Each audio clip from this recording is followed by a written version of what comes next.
What's up everybody, James Bichelle here, and I'm back at you with another video. In this video I'll be doing my spoiler-heavy Batman v Superman Dawn of Justice review. So if you have not seen the movie yet and don't want to be spoiled, come back after you watch it and, let me know what you think and if our points match up and if you agree with my take. Let me also say I am a huge DC fan. I like DC more than Marvel, the IPs, but I am willing to admit that the MCU is better than the DCU at this moment. And unfortunately, that's gonna stay status quo. This movie has issues. Now, I don't want to, because it's been kind of beaten down. I don't want to say it's complete and utter dog shit. It has some cool moments. The action's really cool. Gal Gadot is a cool Wonder Woman.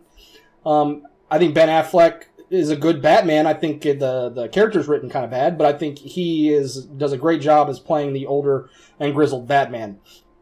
That being said, there's some problems here. And most of it is in the script writing. There's a lot of... The first 20 minutes I thought started out great. I loved the scene where Batman was in Metropolis, seeing what's going on there in terms of they're tying it back to the end of Man of Steel with Superman and Zod's fight, and we see the perspective from Bruce Wayne. And that was all cool. And then the next hour happened. And my problem with the movie at this point was there was no it seemed like there was no cohesion tying everything together. And you couldn't really get into the story because they'd have like these little 3-minute vignettes almost of like what each character is doing. And it didn't really tie in. It didn't really tie well together. I thought that the pacing was odd, and I think that they needed to, somehow make the story flow better. Because to me, it did not flow very well. That's the biggest problem with this movie. I think the story was lacking. And there are some moments in here like there's a scene where Lex Luthor blows up the Senate. And there's nothing happens from that. It just happens and there's no repercussions or nothing. Like it seemed like he was trying to put the blame on Superman or make him seem like the bad guy in that situation, but nothing happened. There was no public outrage or nothing from that. So that was kind of weird that was just a plot point that just kind of disappeared. And then there's these whole scenes where Batman is having these dreams. And like we only needed one dream sequence. We didn't need to have 4, and then we had like a dream within a dream. It just was kind of a convoluted mess. But then the film sort of redeemed itself with the actual Batman vs Superman stuff. Like that stuff was pretty cool, I'll admit. Even though they kind of harkened, they had these homages, you could say, to Dark Knight Returns, my personal favorite Batman comic of all time, or comic in general. Actually, it's my favorite comic book there ever was. Is Dark Knight Returns.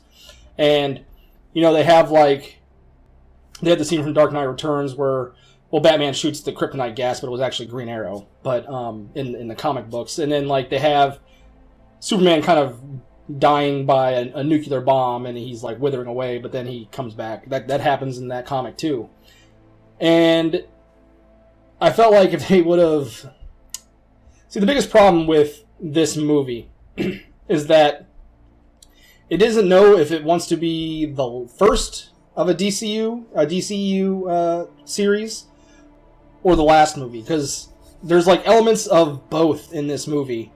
You have kind of the origins of how Batman and Superman get to know each other, and then of course at the same time, like I said, this is a spoiler-heavy review. Superman dies at the end when they're fighting Doomsday. He essentially sacrifices himself to kill Doomsday.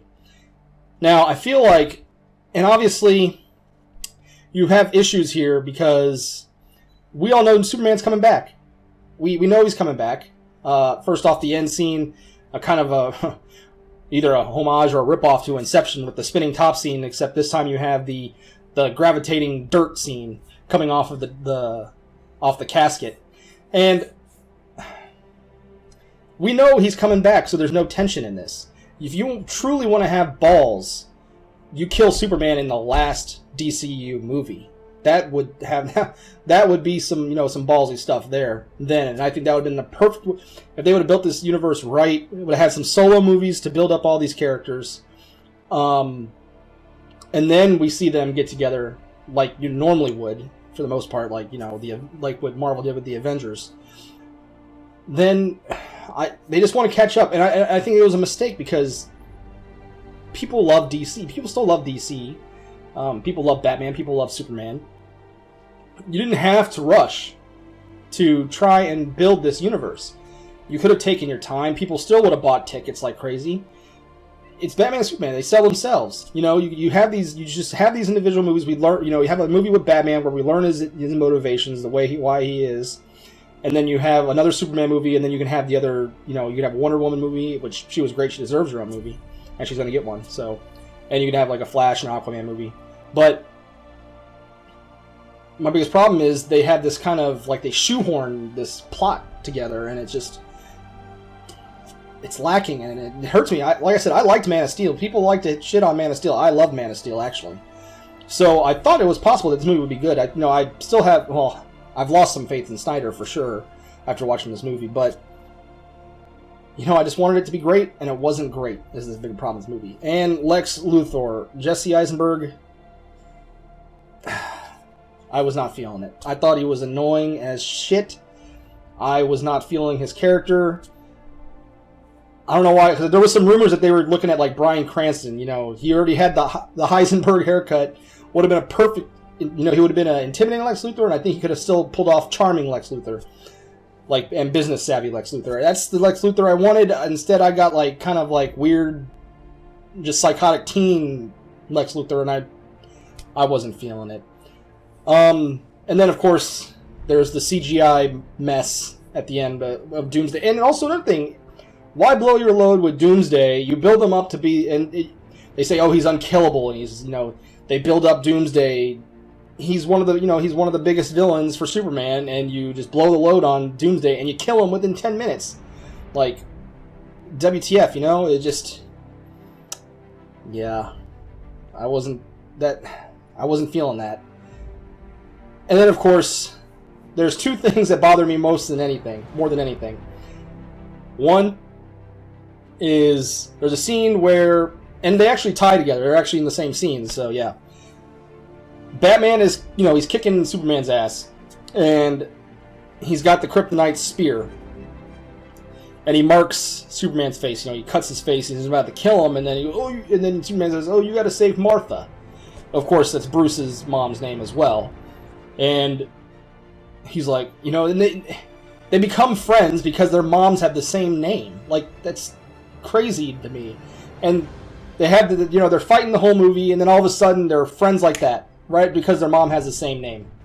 And it bothered me. In that same scene, you have when Batman's cutting Superman, he's about to kill him, and he says that. And he was like, what'd you say? Why'd you say that? And then Lois Lane, who just comes out of nowhere out of a chopper, she said she was going over there, but Lois Lane comes out of nowhere and says, Martha. He said Martha when she wasn't even in the same vicinity when Superman said the line originally. So I don't know how is she psychic or what, I don't know, but apparently she knew what was going on at that point, even though she just arrived on the scene. So yeah, like I said, there's a lot of problems with the script. There's a lot of incoherentness. There's some cool stuff here. There's some great action. Even though some of it sometimes it's kind of crazy and hard to see. And the confrontation between Batman and Superman is great. My final takeaway from this movie is I feel like they rushed everything too much. They tried to shoehorn too many plot points. They went too quick with building this DCEU. They needed solo movies. They needed, more. They needed better writing in general. And unfortunately, in the end, I got to give this movie a C, a 5 out of 10, a C, it's middle of the road. And the problem is it had the potential to be great, because like I said, Dark Knight Returns, my favorite storyline of any Batman. They took some elements from it, but when you don't have, if you want to do a BVS, a Batman vs Superman movie, I think it's better if they have a history together.